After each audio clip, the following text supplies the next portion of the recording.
चुनौतियां, परेशानी, समस्याएं, ऑब्स्टिकल्स, हर्डल्स। हर किसी को जिंदगी चुनौतियां देती है। कुछ लोग चुनौतियों में निखर जाते हैं और कुछ लोग चुनौतियों में बिखर जाते हैं। ऐसा कहा जाता है, ऐसा देखा गया है। यह भी कहा जाता है अपने आप को किसी भी चुनौती के समय कमजोर मत समझना, क्योंकि जिंदगी कभी भी किसी के साथ अन्याय नहीं करती है। जिंदगी हमेशा न्याय करती है। चुनौतियां आती हैं, चुनौतियों को आने दो।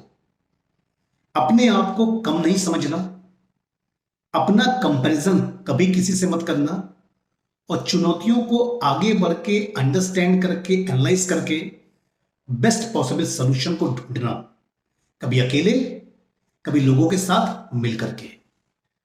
तो दोस्तों, चुनौतियों के इस महत्वपूर्ण मुद्दे पर आज मैं आपसे एक प्रसंग डिस्कस करने जा रहा हूं, और ये प्रसंग लिया गया है महाभारत के काव्य ग्रंथ से। दोस्तों, हम सभी लोगों ने बचपन से लेकर आज तक महाभारत को टेलीविजन सीरियल के रूप में कभी ना कभी देखा होगा। हम सभी लोगों ने महाभारत को कॉमिक्स फॉर्म में या ऑडियो विजुअल फॉर्म में देखा होगा, पढ़ा होगा, सुना होगा। हम में से कुछ लोगों ने महाभारत को एक काव्य ग्रंथ भी पढ़ा होगा।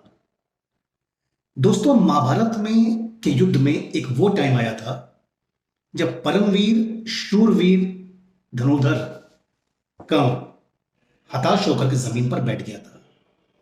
कर्ण को अपनी मृत्यु दिखने लगी थी। तब भगवान कृष्ण कर्ण के पास पहुंचे। कृष्ण ने कहा कर्ण से, कर्ण, क्या तुम्हारे दिमाग में कुछ सवाल हैं?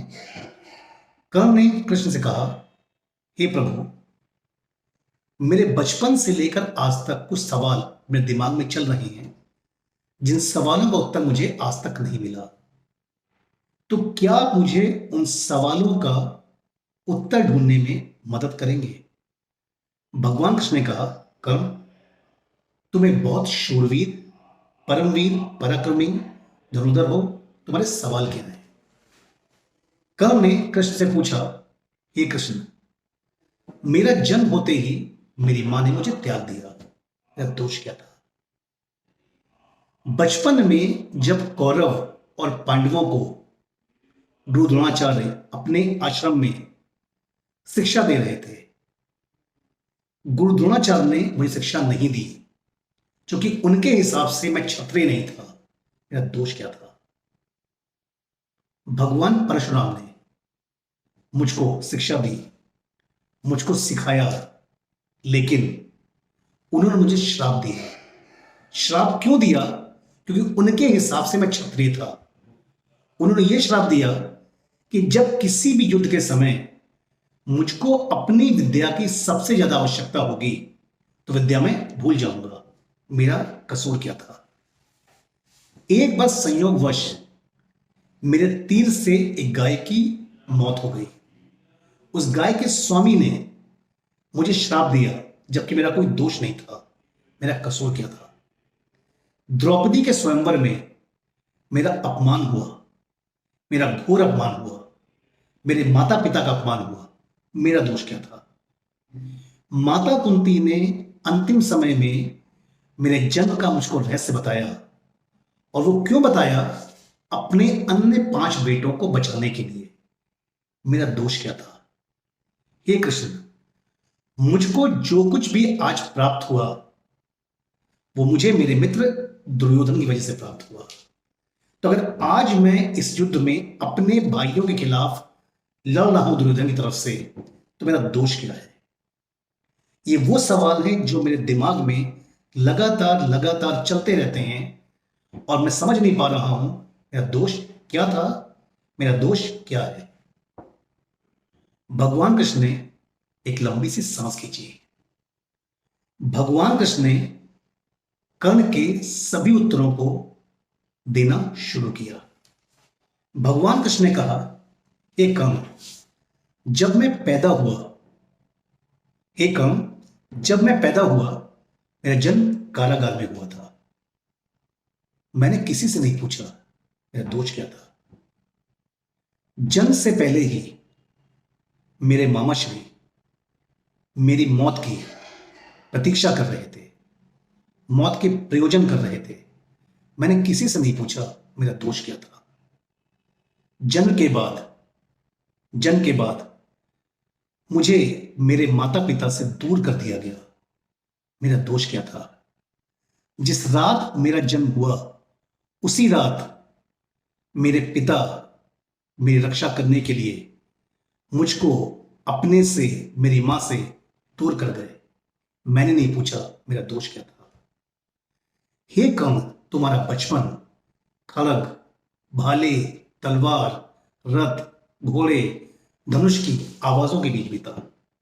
मेरा बचपन गांव की गौशाला, ग्वालों के बीच में, नदी के किनारे, गोबर मिला, पेड़ मिले, जल मिला, कठिनाइयां थी, तिरस्कार मिला।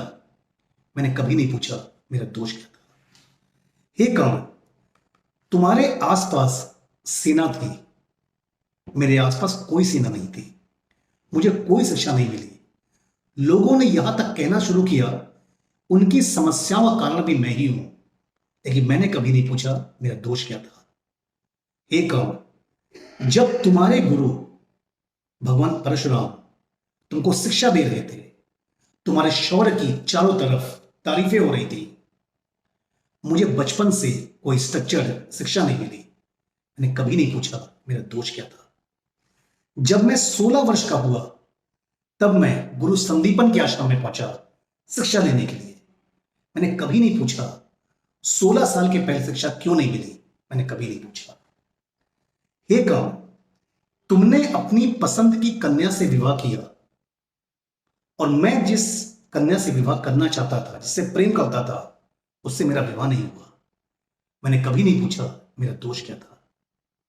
हे कर्ण, जिस समय मेरे पूरे समाज को यमुना नदी किनारे से हटा करके एक समुद्र के किनारे बसाया गया, उन्हें जरासंध के प्रकोप से बचाने के लिए, मैंने कभी सवाल नहीं किया मेरा दोष क्या था।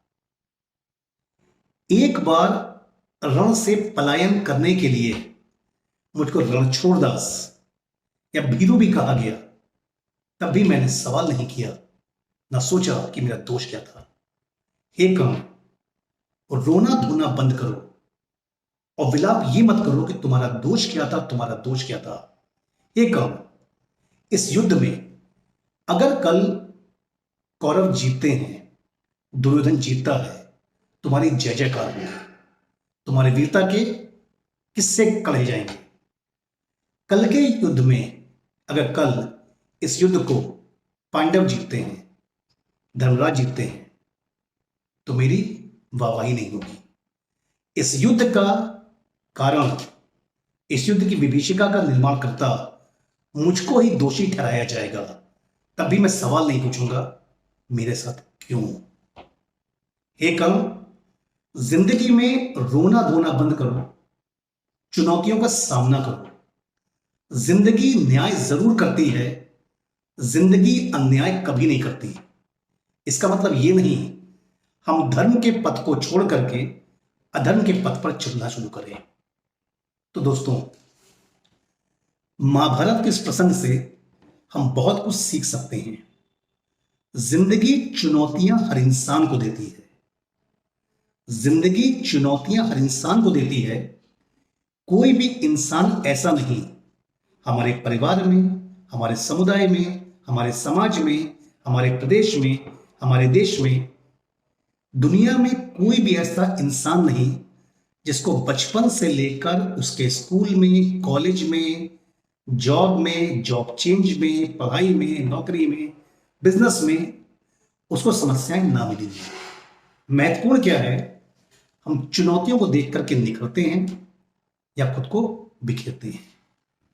तो दोस्तों, मैं इस संवाद के माध्यम से आप सबसे कहना चाहता हूं और खुद से भी कहता हूं, अपने आप को कभी किसी से कमजोर मत समझना। अपने आप को कभी किसी से कम मत समझना, क्योंकि जिंदगी में जो काम तुम कर सकते हो दुनिया में कोई नहीं कर सकता है। क्योंकि परम पिता परमेश्वर ने हम सबको कुछ ना कुछ ऐसे गुण दिए हैं, ऐसी विलक्षण प्रतिभा दी है, जो सिर्फ और सिर्फ हमारे अंदर है, किसी और में नहीं। इंपॉर्टेंट क्या है? Stay focused. इंपॉर्टेंट क्या है? Believe in your self. Important क्या है? Never give up. इंपॉर्टेंट क्या है? B positive. इंपॉर्टेंट क्या है? Spread positivity. दोस्तों, मुस्कुराते रहिए, आगे बढ़ते रहिए। मैं हमेशा कहता हूं, आज फिर बोलूंगा इस वीडियो के माध्यम से, लव यू जिंदगी, life is ours, so choice is ours. मुस्कुराते रहिए, आगे बढ़ते रहिए, stay connected with me. Love you जिंदगी, लाइफ इज ब्यूटीफुल। जय हिंद, जय भारत, वंदे मातरम। दोस्तों, अगर आपको ये वीडियो पसंद आया हो, इसको लाइक कीजिए, सब्सक्राइब कीजिए, लोगों से शेयर कीजिए। Thanks for watching me, thanks for listening me, thank you so much everyone. God bless you.